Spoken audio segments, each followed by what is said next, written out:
Imam Al-Ghazali dalam karya terkenalnya Kitab Ihya Ulumiddin mengisahkan seorang ahli maksiat yang dikenal masyarakat sebagai sampah masyarakat yang kesehariannya hanya mabok-mabokon dan beraktivitas di tempat pelacuran.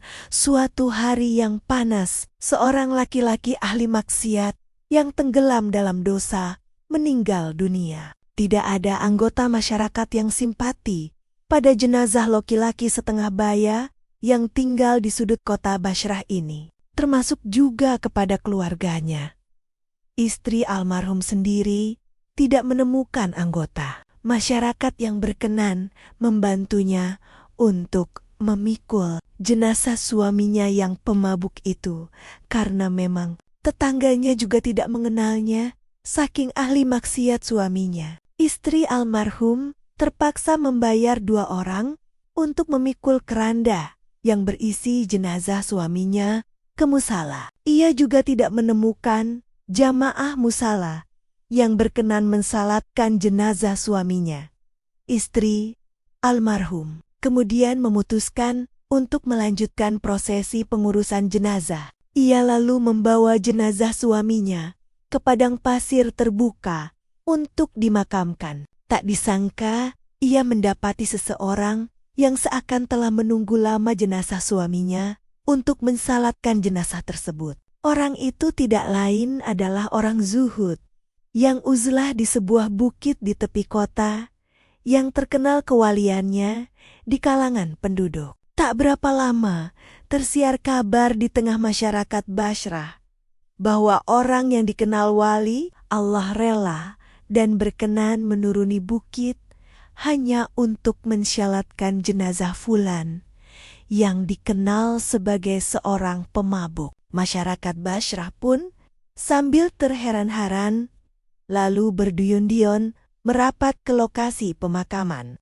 Mereka berbaris di belakang ulama karismatik yang dikenal sebagai wali Allah untuk mensyolatkan jenazah tersebut. Masyarakat yang terheran-heran lalu bertanya kepada ulama karismatik tersebut. Wali Allah tersebut menjawab, "Dalam mimpi, aku mendengar suara langit.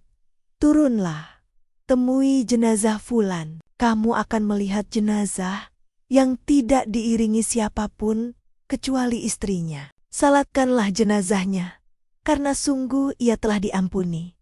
Mendengar jawaban ulama karismatik yang rela turun bukit itu, masyarakat Bashrah makin takjub dan heran. Sedangkan ulama karismatik ini juga belum mengerti persis alasan pengampunan Allah terhadap jenazah laki-laki pemabuk ahli maksiat tersebut. Wali Allah itu lalu memanggil istri almarhum untuk menggali keterangan perihal apa yang diamalkan oleh almarhum suaminya. Istri almarhum memulai ceritanya bahwa suaminya semasa hidup sebagaimana dikenal masyarakat Bashrah menghabiskan waktu sepanjang hari di tempat hiburan dan mabuk minuman seharian. Coba kamu perhatikan kebaikan kecil apa yang pernah dilakukan almarhum suamimu, tanya ulama karismatik tersebut. Sementara masyarakat memperhatikan dengan hikmat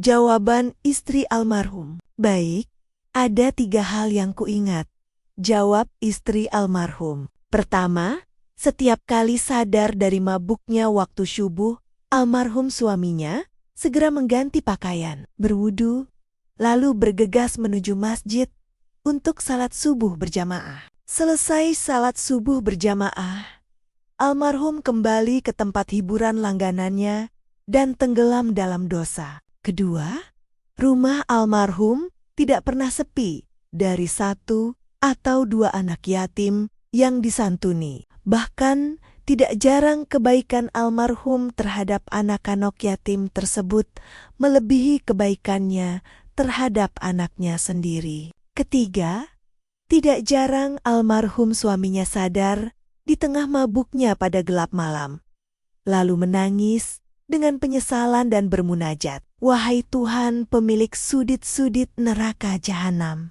apakah engkau akan memenuhi sadit-sadit jahanam itu dengan raga yang hina ini. Maksudnya dirinya. Mendengar keterangan istri almarhum, ulama harismatik itu berpaling menunggu pemakaman selesai sebelum kembali ke atas bukit di tepi kota Bashrah. Keterangan istri almarhum menghilangkan keheranan yang sebelumnya hinggap pada dirinya dan masyarakat kota Bashrah.